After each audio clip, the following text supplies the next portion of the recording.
Man, okay, so I got my new struts here, new control arm with the ball joint, and I got new Pro Steer ball joints and another control arm down there for the other side. Things are going well, except you have to take the axle out and get it loose. AMCO probably would have been the last people to have the axle out because they put a transmission in this and they must have tightened it up well over 2,000 foot-pounds. It's insane.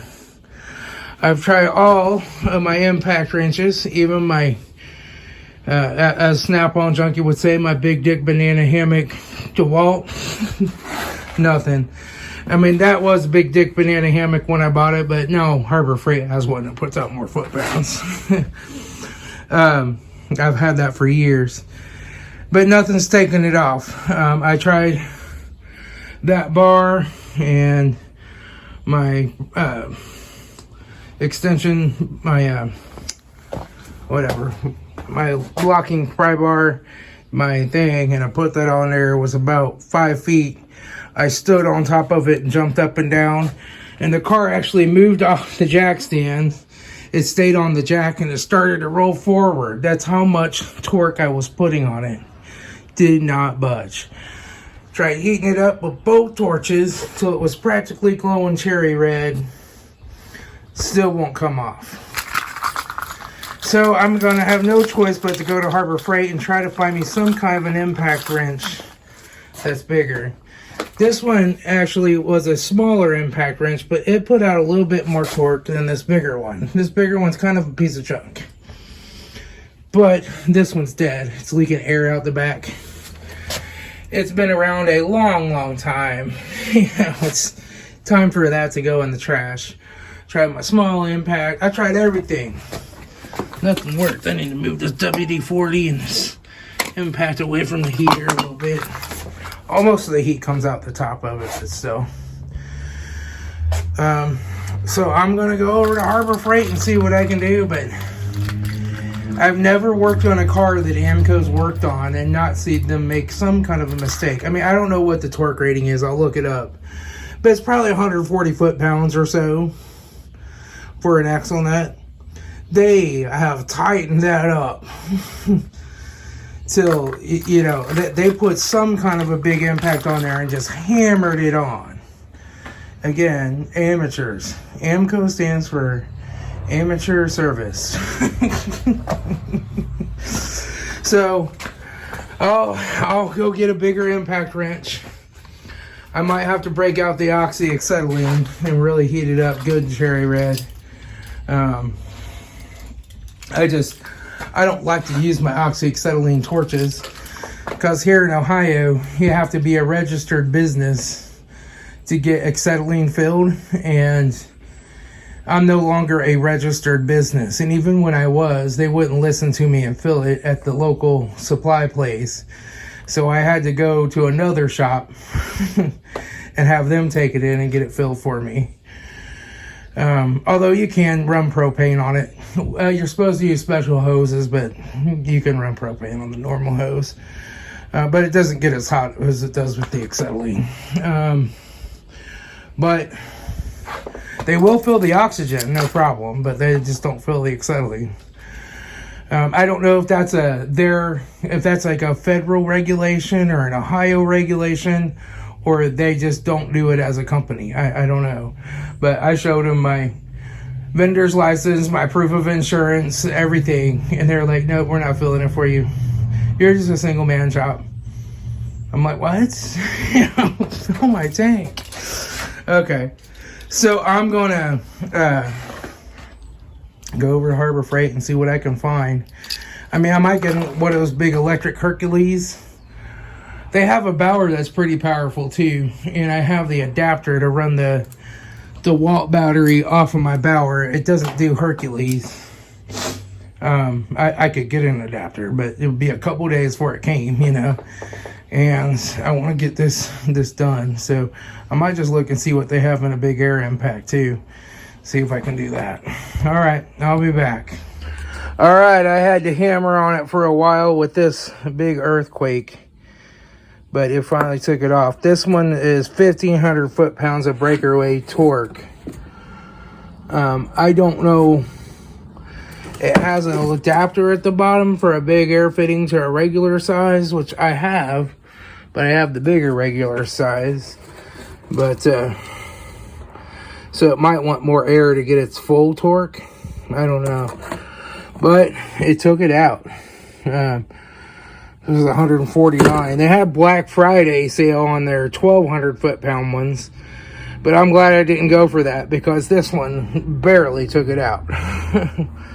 But it's finally off of there. Holy crap.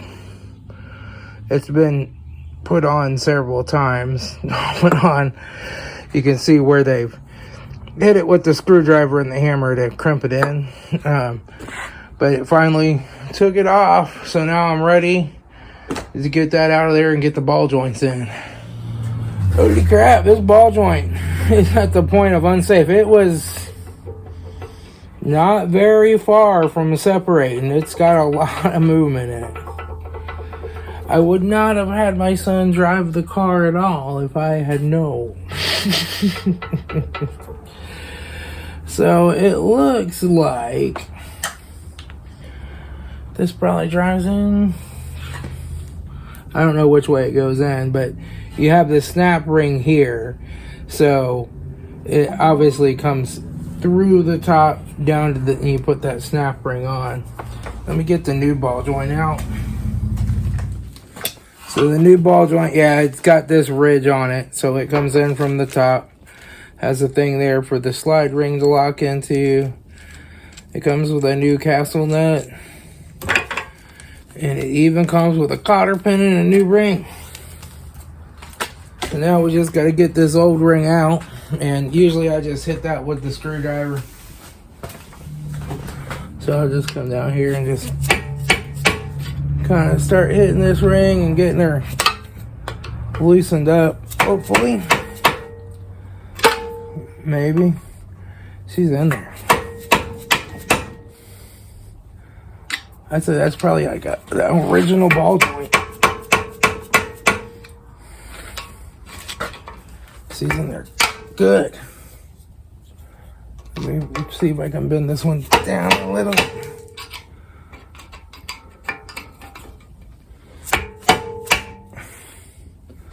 There she comes. She's starting to come. So I just usually pry these out. They're just so rusted that they won't really come out with a normal pair of pliers.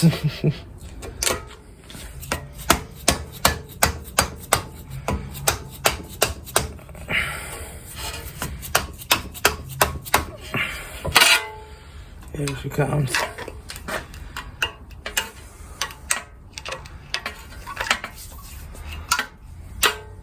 There we go. Now we're getting somewhere. All right. So we got that. Come on. Come on.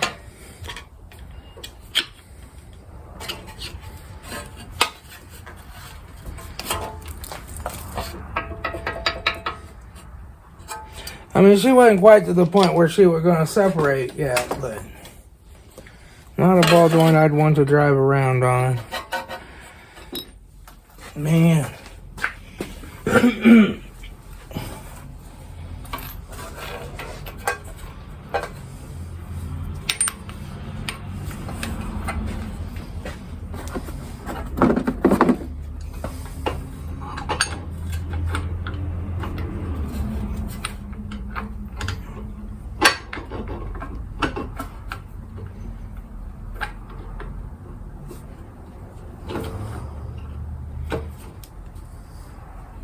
Okay.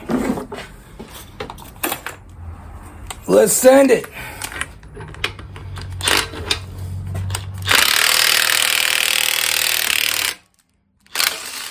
Sweet.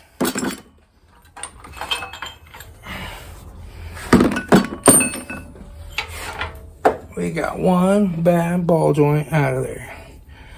Now I just need to clean this up really good so that the new ball joint goes in there easier, and it'll be easier to put in than it was to take out because you don't have that big stud. I mean, you can cut that off with a Wizzy wheel if you need to, but I didn't want to take the time to do that.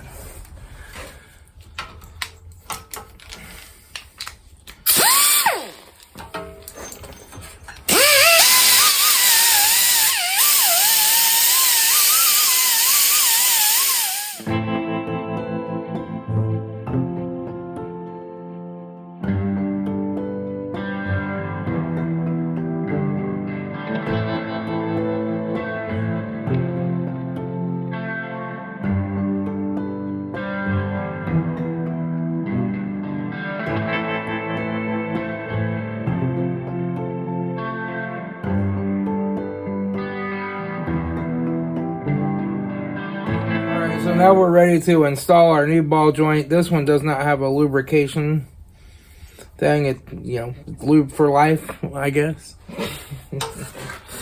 So that will go in here like so.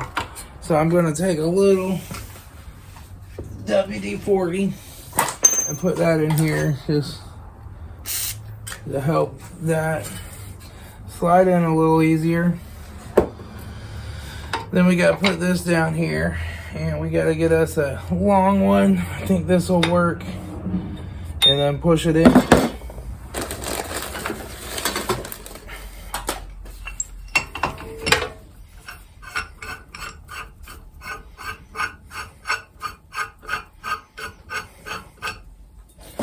We'll put this on. Put that on.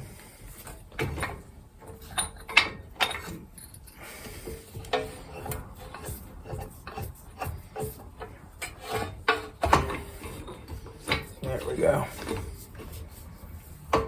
Now we just gotta make sure that this stays where it has enough room for the ball joint to slide through.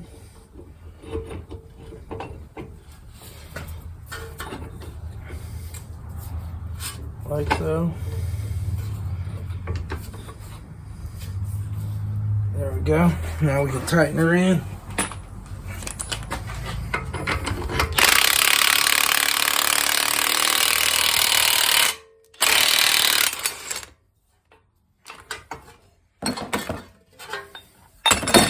Alright, our new ball joint is in. Now we just got to put our ring on.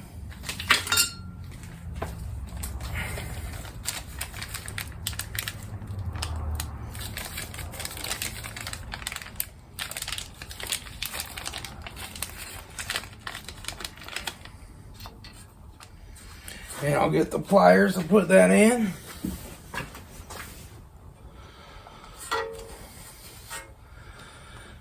Put that on there so that it holds on. We'll expand it out.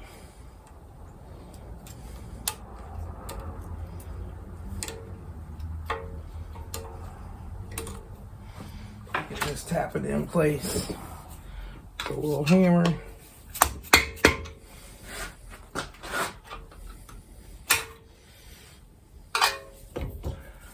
Make sure it's in all the way around. Make sure she's in there good. You don't want this to come out.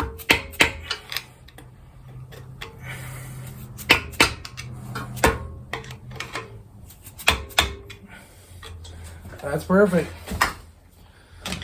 All right, we got us a new ball joint.